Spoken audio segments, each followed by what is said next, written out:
Good afternoon, everyone. Good afternoon, and welcome to another session for EdTech Tuesdays with ATMs and friends. I hope you all can hear me. Let me get a thumbs up if you can hear me, or just unmute to let me know that you can hear me speaking at this time. We can hear you. We gotcha. Awesome. Hey, Carol, that's my ATM Hi. at Auburn. She's the ATM Can at hear Auburn. you fine. Awesome. Thank I you can all. hear.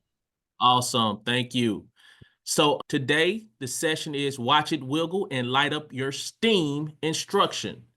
My name is Pernell Allen. I'm the Alabama Technology and Motion Specialist located at the University of Alabama at Birmingham, UAB. Go Blazers. If you need to reach out to me, that's my contact information underneath there. Also, I'm on X. I got to get used to saying X. That's my handle, X. And if you like this PD session or any PD session provided by ATEM, use hashtag ATEMPD on any social media platform. Those other universities over to the left are where other in-service centers and ATEM specialists are located across the state. Region 5 search the following LEAs: Alabama Aerospace and Aviation, Birmingham, Empower Community, Freedom, Fairfield, I3 Academy, Jefferson County, Leeds, Legacy Prep, Magic City Acceptance Academy, Midfield, Tarrant, and Trustfield City Schools. This is our fall lineup right here. We actually in the third session for EdTech Tuesdays. We do a bonus in September, so that's why it's two showcased in September. Only one each month. The second Tuesday of each month following that. And you can see the lineup here, as well as our spring lineup that we have coming afterwards. All right. If you have not had an opportunity to listen to Tim Talks, that's our ATM podcast hosted by my colleague Angela Clark and myself, where we try to bring awareness to the initiatives that are provided across the state, not just ATM, but other state initiatives that can be a benefit to you and your school or district. You can listen to those at Spotify, Amazon Podcasts, or Apple Podcasts. At this time, I'm going to turn it over for our EdTech Tuesdays, which is Watch It Wiggle and Light Up Your STEAM Instruction with Alicia.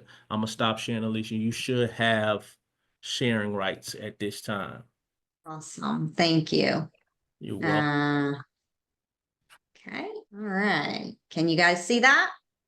Yes, we Yes. can. Awesome. Let me make that smaller so I can see what I need. Fabulous. So my name's Alicia Burwee. I'm located in Mississippi, so I'm not far from you folks in Alabama.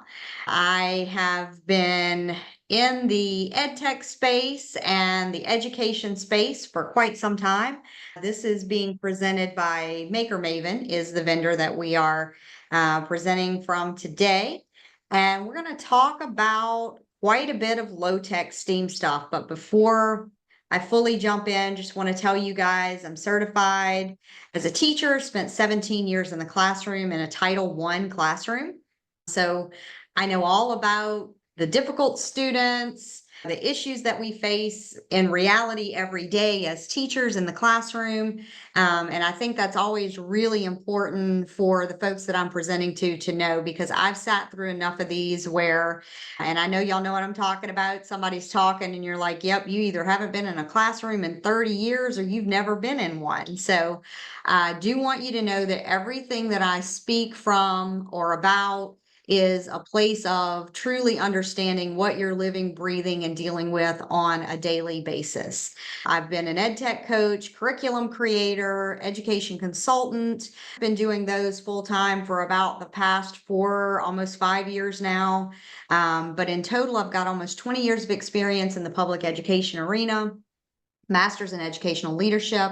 I spent my last 8 years in the gifted education arena in the public school system. I'm also certified in grades 4 through 6 and in business for education. So I want to start by asking if you guys would throw in the chat for me, just because I want to see a little bit of who I'm talking to today. Tell me what perspective you're coming in from. So what's your role in your position? That way I know who I'm talking to, if you wouldn't mind. Are you a librarian? Are you a teacher? Are you an administrator? Curriculum coordinator? Okay, we've got an English teacher, library media. Okay, Awesome. Kindergarten. You guys have a special place in my heart in kindergarten. I spent some time there, and you guys there, it takes a special breed. Gifted specialist, gifted teacher. There's my peeps. Science teacher. I did that for quite some time too. Spent a bulk of my time in 5th grade reading and science. Awesome. Technology specialist. Awesome. All right. Loving it. All right, so it looks like we've got a good mix. And so I know that most of you, based on your position, are going to know exactly what I'm talking about when I talk about this slide. How many of you feel like if you give me one more thing to add to my to-do list, I swear I'm going to be on national television going postal? They just keep saying, we want you to do this, we want you to do that, and now you have to do this report, and now let's add computer science, and now this, and now that. And it can get really overwhelming really quickly. So I want to really talk today not only about some tools for you, but how we really look at keeping your plate from feeling overflowing while adding all these things in. Also, how many of you feel like on a daily you're dealing with things like my students are struggle to keep them engaged or to keep them caring about the content that I'm trying to teach, or I have so many behavior issues in my classroom that I can't teach? That's any of you in here today. We're going to talk about a lot of tools and a lot of things that you can do that in reality are going to fix these issues by nature for you. And again, I'm speaking from experience. So they say happy wife, happy life. I say happy teacher, happy life. So let's make your life easy. We're going to reduce prep time. I'm going to talk about some tools that not only are great for executing the projects, but also for giving you a plan to be able to do it. So you're going to get those weekends back. No more spreading out in the middle of the floor on the Sunday afternoon and Saturday evening, trying to spend all your weekends figuring out what you're going to teach for the week. Have your students excited about coming to your class and wanting to participate. And then teaching your standards without the extra effort. So we're going to eliminate behavior problems, eliminate a lot of your issues just with some of the tools and implementations that we're going to talk about. And we're going to do it in a way that's going to keep it simple for you. Okay. So we're going to talk about effortless learning, and you are truly going to have students that will pass you in the hall that aren't in your class that are going to say, Miss So-and-so, I wish I was in your class. Can I come to your class? Those are the kind of things that used to happen to me. And it had nothing more to do with anything other than bringing the right tools into my classroom. That was about 80% of that effort. So quick and easy activities that really can get your students being creative, wanting to be engaged. We're going to talk about versatile materials. So if technology scares you, we've got a lot that we're going to talk about in today's session that isn't going to make you feel overwhelmed. Going to be very easy to implement. It's going to be cross-curricular. And you're going to walk away with being able to easily do this. It's going to be simple, fun, and you'll be excited to see the reaction that your students have. So why low-tech STEAM matters. Let's talk a little bit about the why you should be doing it, why you should be implementing it. So accessibility for all. We are hearing tons and tons about equity and diversity and all of this. It's very simple. Every student, we want them to be able to engage. Oh, sorry, looks like I cut off my words there. Sorry about that, guys. We want every student to be able to engage. We want to give every student the access to these technologies and these resources that they might not otherwise get unless you're bringing them into your classroom.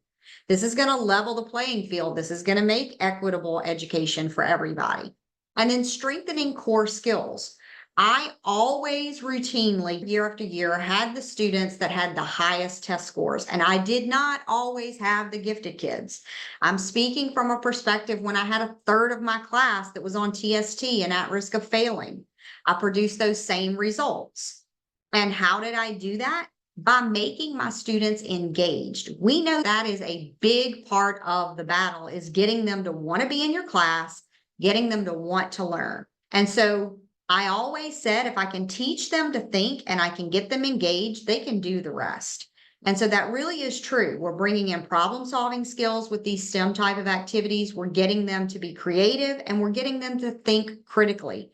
That's going to basically have them absorb all of those standards that you need to teach. And then we're getting that hands-on learning aspect. That is crucial because it increases their understanding, but it also increases their retention. The tactile experiences do matter. So we're going to look at low floor, high ceiling type of activities today that promote that equity and engagement. So all students can engage, we can do self-scaffolding, and we are going to reduce the barriers to entry for those students. So let's look at the tools that we can use to do these things. First off, we've got Bbot. This is great if you are that K-1-2 teacher and you're looking for that screen-free implementation that's simple, easy, and is going to get kids excited. So the B-shaped design is something that they love. Believe it or not, eyes on a robot, especially with younger students, it's research-based. It gets them feeling a more personal connection with the bot, which is going to also increase that engagement.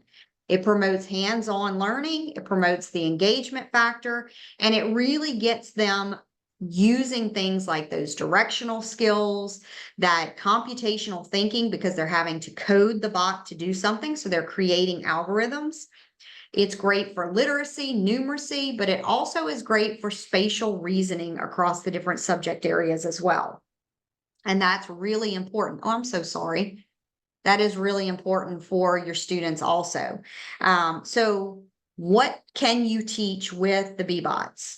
Programming basics, so creating algorithms, and you don't need an additional device or another screen to do this.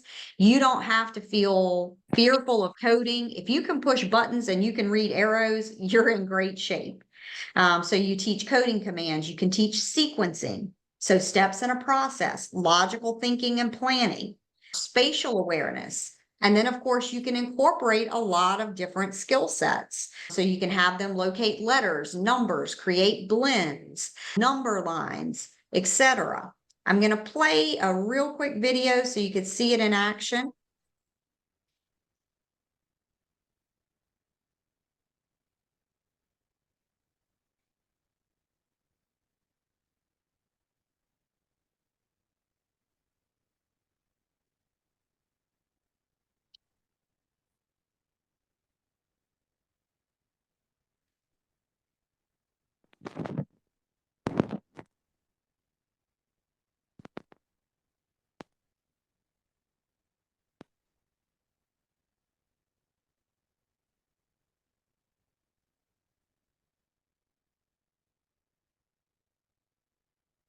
So I'm not going to play the whole thing. All of this will be linked, and I will share this presentation so that Parnell can share it out to you guys with all the links in it.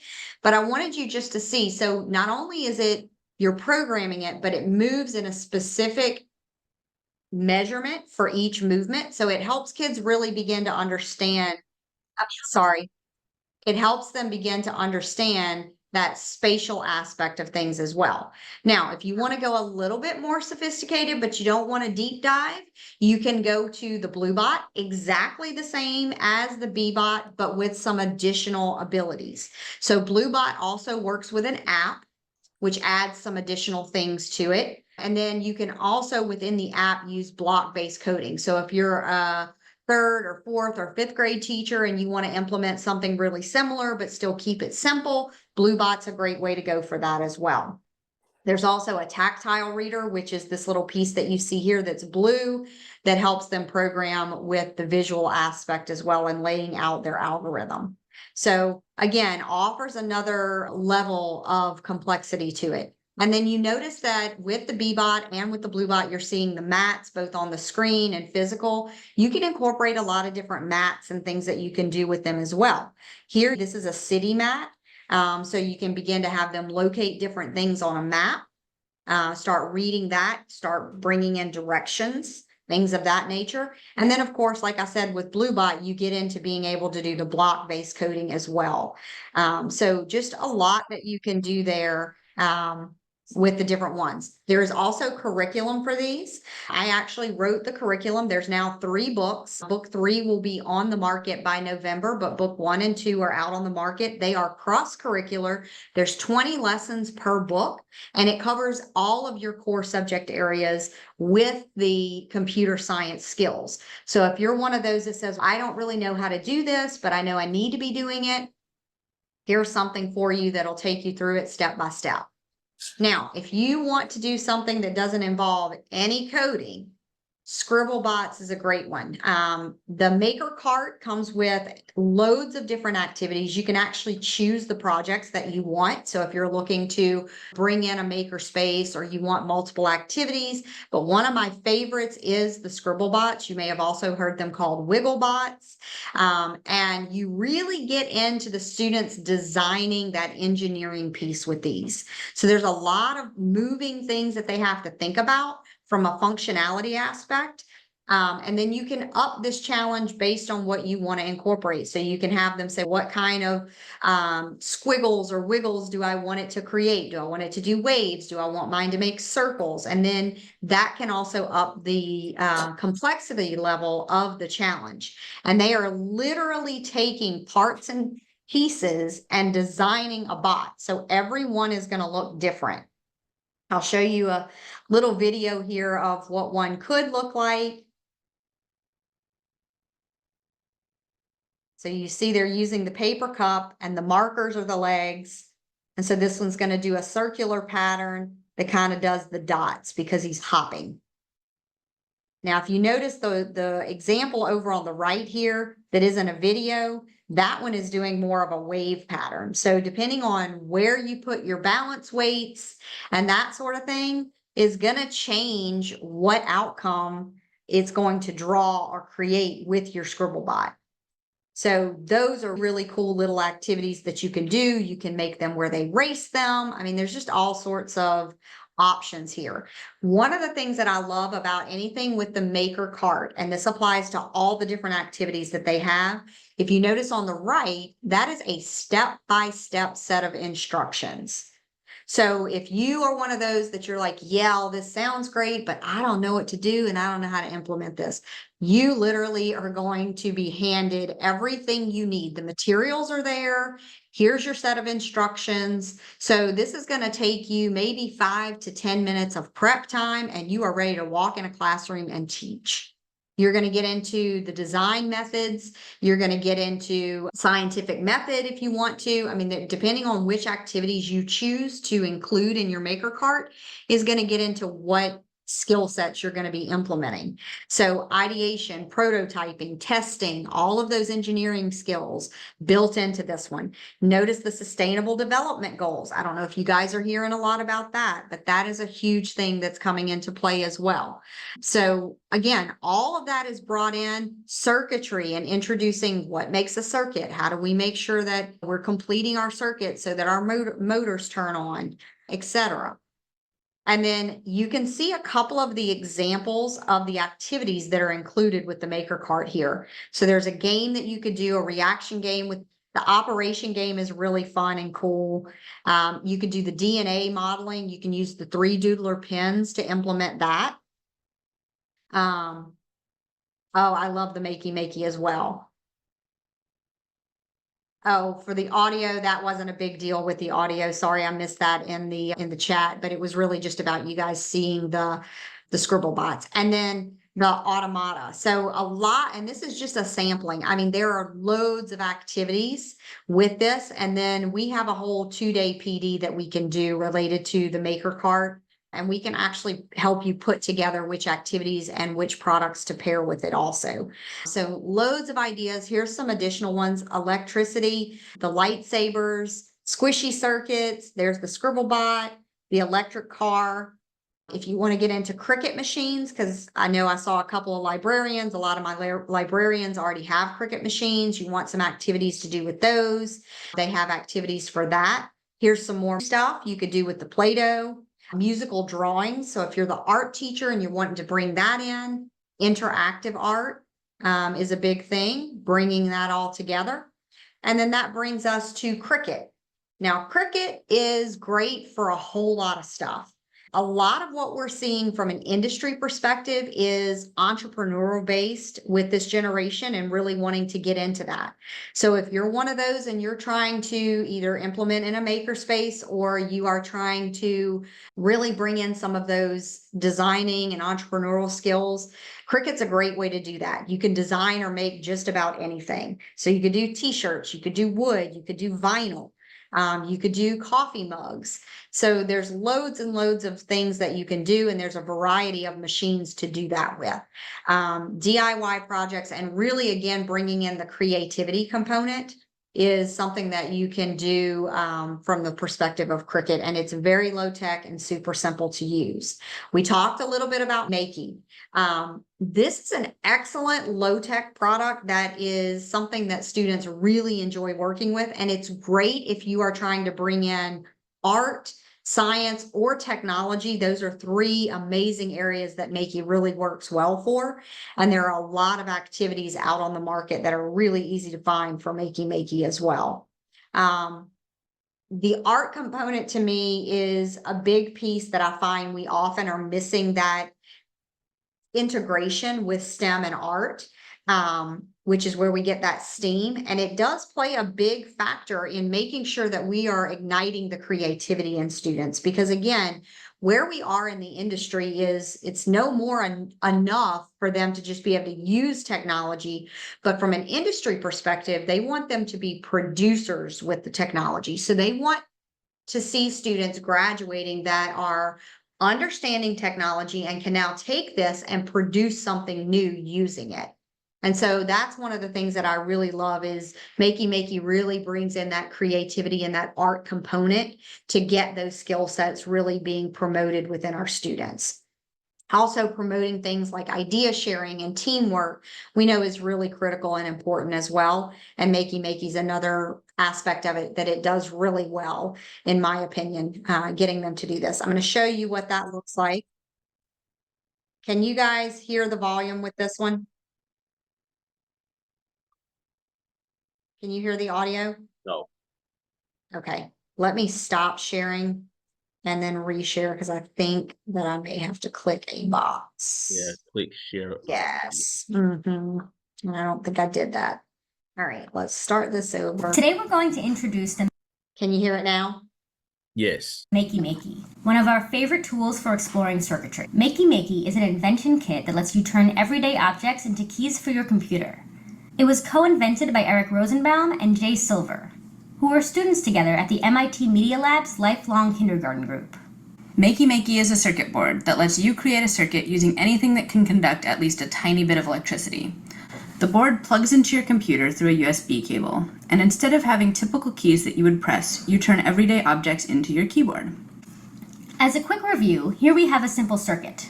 It has a battery that provides the power, wires for the electrons to move through, and a light bulb that the electricity can power. We can also add in a switch, and this lets us unconnect or connect, or open and close the circuit as needed. So again, I'm not going to play the full 5-minute video, but you get the gist that it's really just a basic, simple circuit component that they're using for, and then you can really make anything into a piece of equipment that you can then code with. So you saw them using the banana, you saw them using the arrows out of foil. And so it really gets students understanding circuitry, but it also starts to bring in the coding aspects in a really low tech, easy to use Today fashion. we're going to introduce the Makey. And then 3Doodler. So I showed earlier with the cart that there was the DNA modeling. And so that was done with the 3Doodler pen, which is a 3D printing pen, which is a nice way that's very affordable if you have not a lot of budget to work with, but you're wanting to bring in something like 3D printing. You can do that with the pens. So they're a lot more reasonably priced than a full-on 3D printer would be. They're easy setup. They heat up really quickly. They're easy to use. They're great for younger students. And again, really bringing in that prototyping, the 3D modeling, the creativity component for early onset users. There's a lot of STEM challenges that we have with the 3Doodler from Maker Maven. So I link to those here if you guys are looking for ideas and ways that you can use it.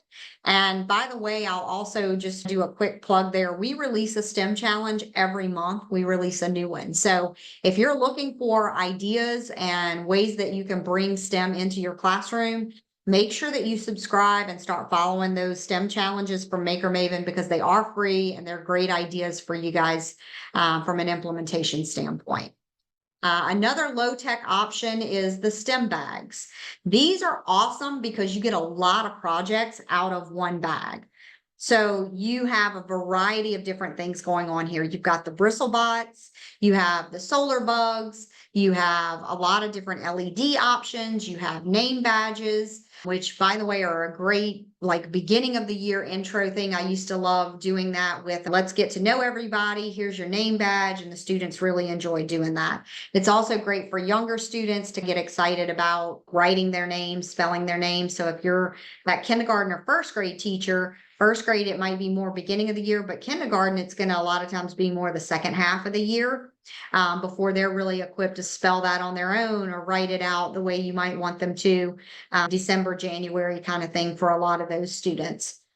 So great activities there. And then of course, when you get into your older students, there's a lot that they can learn from a, solar energy perspective and introducing that concept, but also still looking at how do we talk about circuitry and what does that look like? And what's a fun way to explore that?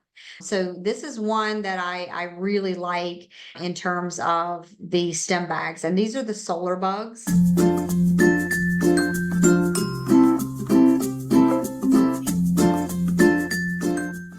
Hey, Josh from Brown Dog Gadgets here. Today we're going to show you how to make a solar bug.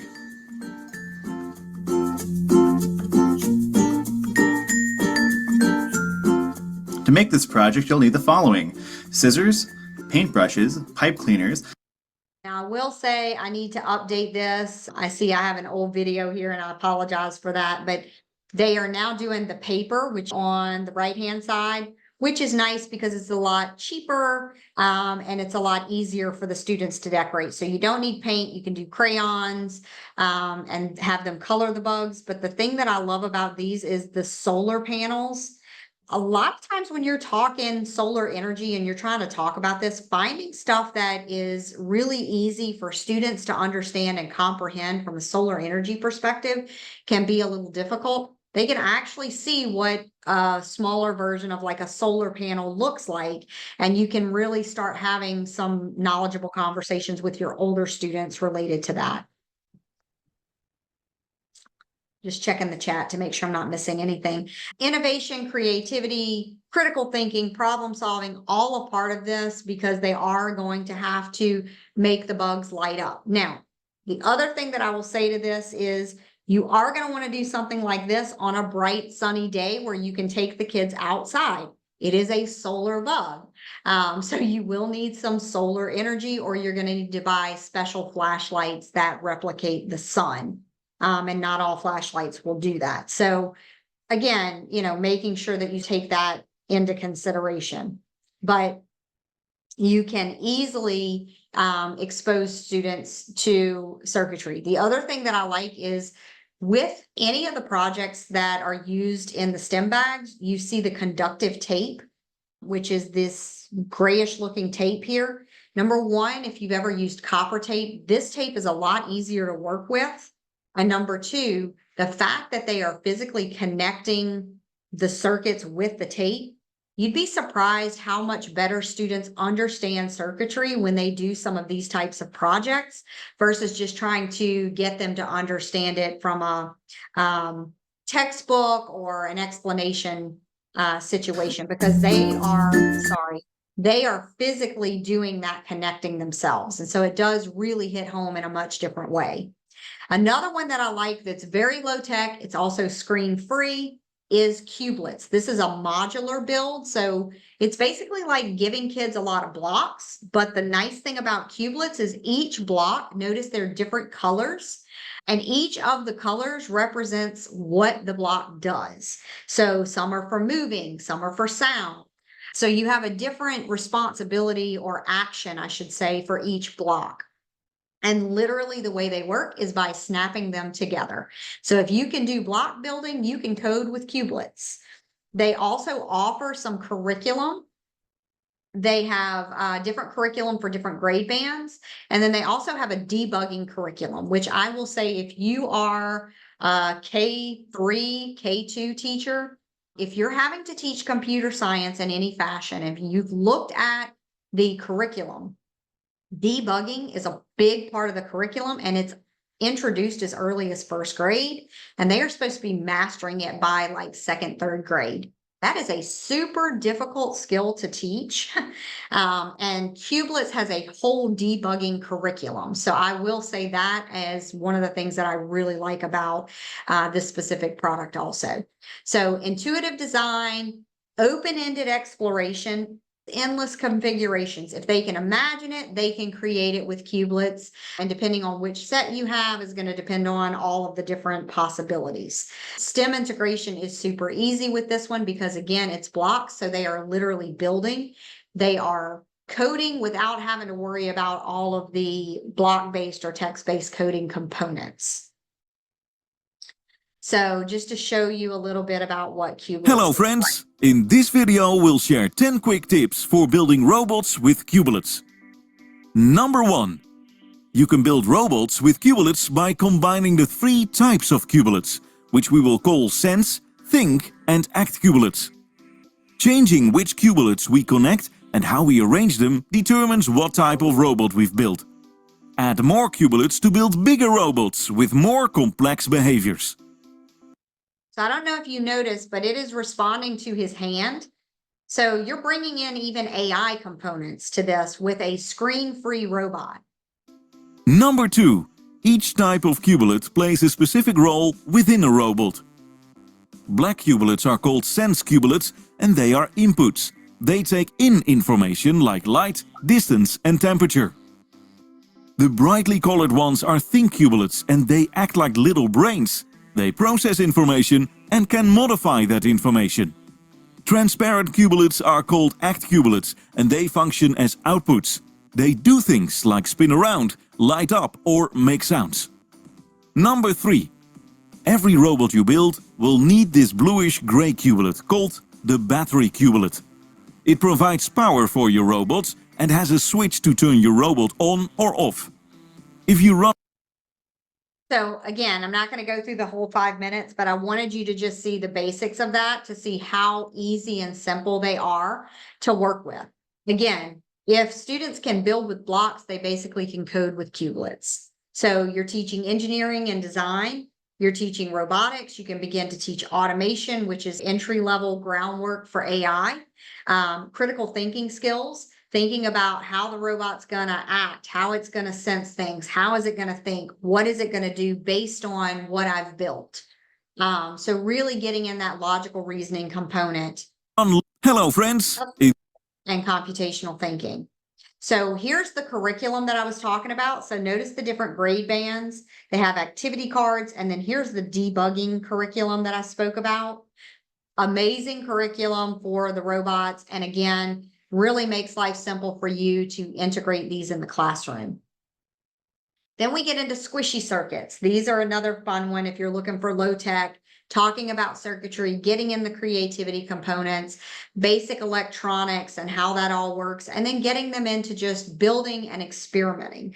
And who doesn't love Play-Doh? But then by understanding again that Play-Doh is what is acting as our conductivity component in this. So you're really getting them exploring, you're getting them tactile, but you're also getting them to create stuff with the Play-Doh. So you have the creative aspect there, and then you're getting them to understand the circuitry component by doing the connecting and saying, okay, is it conducting? Is it not conducting? And they're really understanding what that means. So fundamental circuits, hands-on experience and experimentation, and then also product design and project implementation. And again, I just can't stress the hands-on to all of this. If you notice, everything is hands-on is huge, tactile is big. And yes, I'm an ed tech person. Yes, I love technology, and that's what this is all about. but it's not everything. We have to make sure that we are strategically using technology while we're also getting kids really hands-on with stuff, because that is what's going to get that retention and that deeper understanding going for them. Strawbees is another great one. If you haven't used Strawbees, it is probably one of my more favorites in the classroom because it's simple, it's easy, it's cheap from a budgetary standpoint, and I love their platform. So they have a huge library of lessons in their platform. With any purchase of Strawbee, the platform is free for life, which is also great. And how many of us have not used straws in our classroom? I know that's like a staple item, right? That's like straws and pom-pom, especially if you're an elementary school teacher, you got a stash of that sitting somewhere, even if you don't want to tell us right now, I know you do.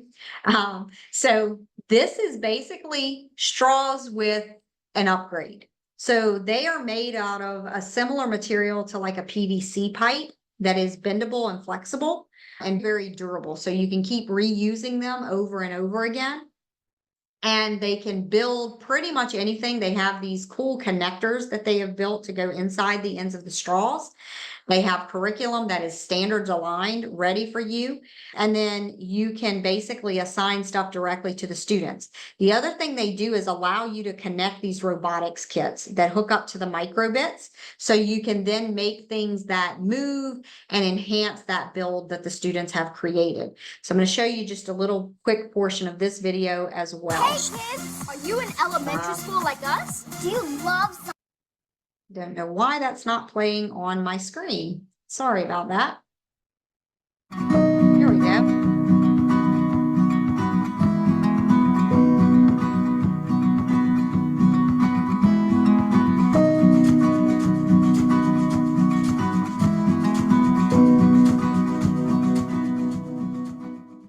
So this video showed how they're making things move. This is like your simple machines, right?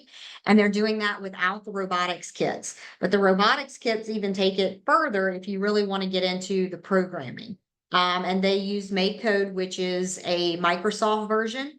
And if you are just getting introduced to coding and you want something that you can stick with across a couple of different arenas that gets into robotics and whatnot, and you don't want to learn a bunch of different platforms, I do strongly advise microbits because there's everything from Strawbees to hummingbird kits to Finch robots and a lot of other things that actually implement the microbits so you can stay in that same sort of platform. But again, love Strawbees. This is what a lesson looks like for them. So you go in, you're able to search for a lesson or an activity. You can search with or without microbits based on what kit you have. It gives you the lesson. It gives you an overview. It gives you step-by-step directions. So notice within their platform, there's a video that goes through exactly what it's going to look like, the lesson structure. It goes through all the materials that you need and how many of each one. It goes through the vocabulary. So you can see that a teacher actually designed this platform. So it goes through what is a simple machine, pivot points, linkage, joints. It's going to show you what all of that should look like. It's going to give them some real world comparisons. Again, step by step, and then a video of what's happening and what it looks like.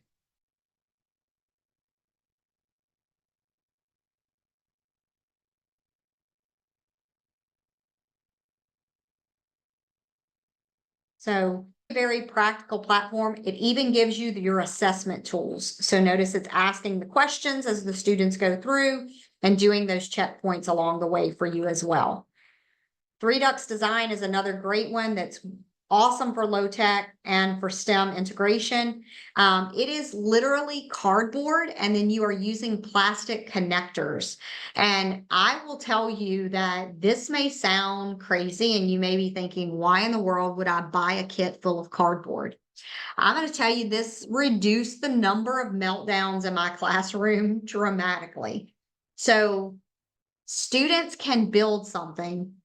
And if you really want them to go through that ideation phase, like prototyping, take it apart, put it back together, fix your issue, rebuild it, when they have glued or taped something together and it starts damaging something on the project, especially in elementary, they will have a meltdown in a heartbeat when they have to start doing that.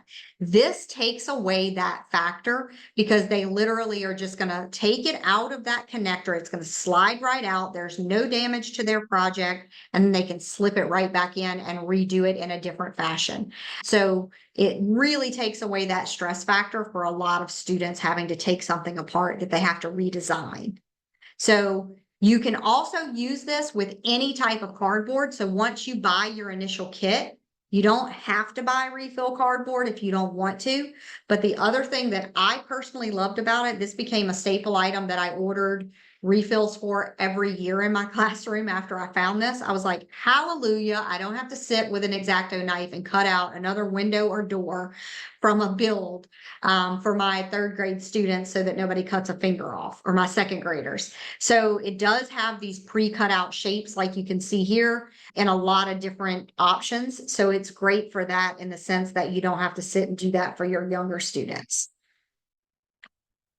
So imagine, design, build, and share. It really covers a variety of different things. And she has a variety of lesson plans that are on her website as well. I love her career connections. And I'm saying her, it's Marcy Klein that I'm talking about, and she is the person behind all of this. It's budget friendly, so you don't need a lot of money to implement it. Again, you don't need a lot of planning because there's lessons already there. And this is an example here for you. She's got a tiny house lesson. You've got the bees, pollinators, and she makes that into a game, which is really nice. And then the global goals coding game, you don't actually have a device that you are coding. You can up level that and bring robots in, but you don't need it.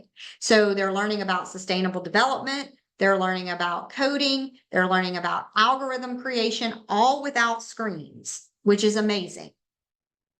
And then this is just talking a little bit more about the global goals game. It's a newer addition to her product line, and it's one that I just love because, again, sustainable development is becoming a really big thing that our students need to know about because it's becoming huge in the industry, but you're eventually going to start to see this be requirements in the classroom. Mark my words, it's coming because it's becoming such a huge part of industry. So with the game, they actually are designing a community on a grid, and then they basically have to avoid the hazards. So they have to learn what the sustainable development goals are, and then they have to come up with a layout that allows them to utilize all the good things and avoid all the bad things. From that aspect. So first, to be able to do that, they have to know what the sustainable development goals are. And especially with your older students, this is a great way to get them researching things, learning about stuff, but then enjoying what they're doing because they're actually in control of that design, which they really like. And so there's a couple of ways that you have to do it. She has a Google format of it, so you could do it digitally, which is what down here on the right, or you can print out a PDF version and physically just mark it with X's and pluses to be able to lay out your design that way. So any way you like, you can see that done. So she's marking the hazards. And then saying, where do I want to go? I have to lay out my plan. How am I going to then navigate through this without hitting any of the hazards that I need to avoid? So you're also getting them to strategically think about their algorithm and how they're moving through. So you're using what we call pseudocode, which is basically just a big fancy term for saying it's a pretend coding without actually being in a platform and using either block-based or text-based coding. But it's the same process that a student goes through as they are designing a algorithm or a code. Then we get into e-blocks. These are really fun Lego-based concepts. If you guys have seen Snap Circuits, it works very similar to Snap Circuits, and there is a variety of different projects that you can create. Again, teaching about circuitry and how different things work and different design options that they can do. And of course, they are compatible with Lego, so you can add on, you can create, have the students get creative with what they may want to do with what's in the box as well. So what can you do outside of that basic standard design that's included in the box is another way to level this one up. imagination, critical thinking, circuitry, engineering, the design process. There's a lot of different skills that we're getting into with the e-blocks component, and the kids love these. They're just a lot of fun. Make Do's another one, especially for the younger grade teachers. We talked about cardboard before and having to cut cardboard. If you're wanting to get students into designing and creating, Make Do is basically a set of tools that's specifically designed to create with cardboard in a safe way for students. So you don't have to worry about them cutting a hand open, but there is a tool that they can use that you as the teacher don't have to do it for them. There's the screws and the bolts and things that poke holes into their cardboard and stuff like that. So you really get into creating, into teaching some of those engineering and construction principles in a safe and easy way to do that with cardboard they bring from home.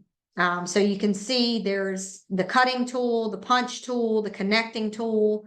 So it really starts to get into that ingenuity and creativity component.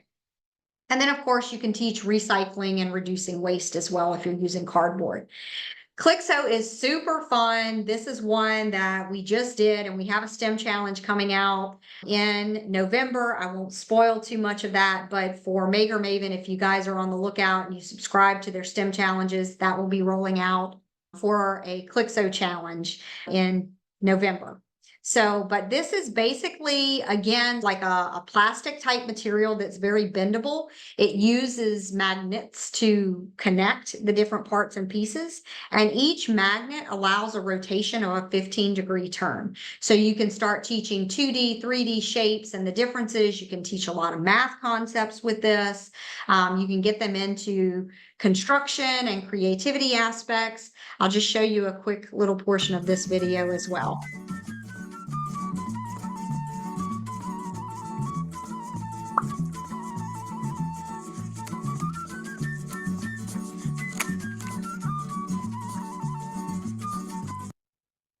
So really cool, fun, educational value tool. This is also one that's really great and has been used in things like occupational therapy within different settings and stuff too. So really getting into those tactile skills that we need to develop, as well as just the modular and design and creativity exploration type stuff. Some of the things as far as activities that they have, you can do, as I stated, the clicks are different degrees. So you can get into teaching angles with this. You can get into challenges like who can build the longest snake, reading a clock. That's another fun one. The shadows and learning about light and shadows, and then creativity and design that you can do with that. I'm not going to show all of these videos, but I wanted to include these so that you could really hear from different teachers, because we've got a STEM teacher, an art teacher, and then they have an occupational therapist that all talk about how they are specifically using the Clixo within their environment within the schools. So I think those are really nice in terms of, you know, understanding what you can do with this product. Spatial reasoning is another big one that's huge here. Shapes, structures, creativity and design, really getting into that imagination and innovative thinking. And then, of course, the engineering principles that we're bringing into the classroom aspect as well. And then back to Brown Dog, another option is the LED name badges. Another great fun activity that you can do that gets into light, it gets into etching and how that works. And then, of course, the circuitry exploration as well.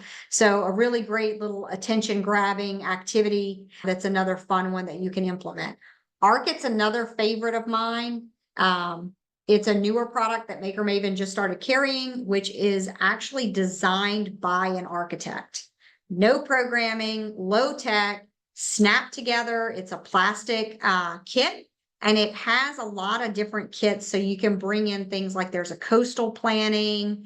So if you want to talk about, you know, things that they would have to consider if they were building on the coast. For those of us down here in the South, that's a big thing, especially with all the hurricane stuff. So things that they have to think about from a design aspect. And again, going back to those sustainable development concepts, right? And bringing those in.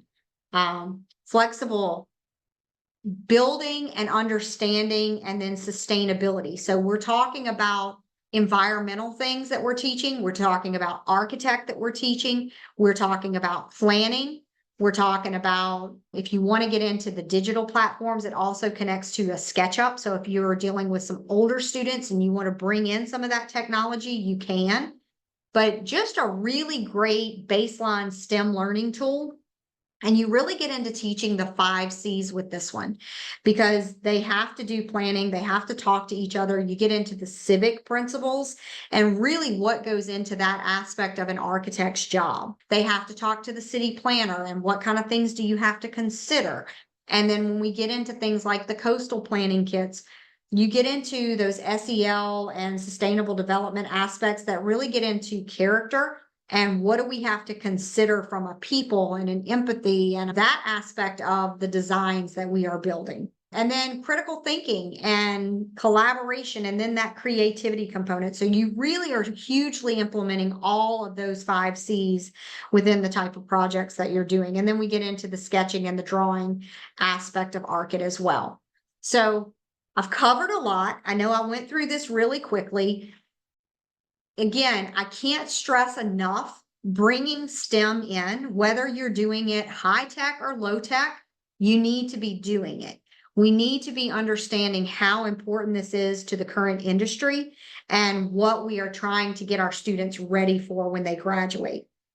So empower your students to become those creators and those problem solvers, to be those producers that our industry needs. And I have David Burrow on with us today. I'm going to give him the floor here in just a second. But basically, David is your local person. So if you're needing someone in your local area and you want to talk to one of us, David, I'll let you talk a little bit about how you can help them make sure that we're getting the products you need in your hands.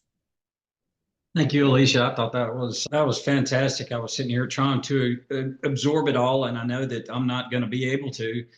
And I'm thinking about all of the educators that are out there on this Zoom today. I think that they would probably get a lot back out of this if they go back and listen to your presentation one more time, and maybe single out 1 or 2 items to implement. And I want to be that person to help them get those items in their hands a whole lot faster by providing print-friendly quotes or whatever it is that I need to do to ensure that it gets in their hands and they can start with the technology integration in their classrooms. I'm available to meet by Zoom. I'm available to meet in person. So I am located just outside the Birmingham area, and I would like to be a resource for any educators to tap into to make life easy.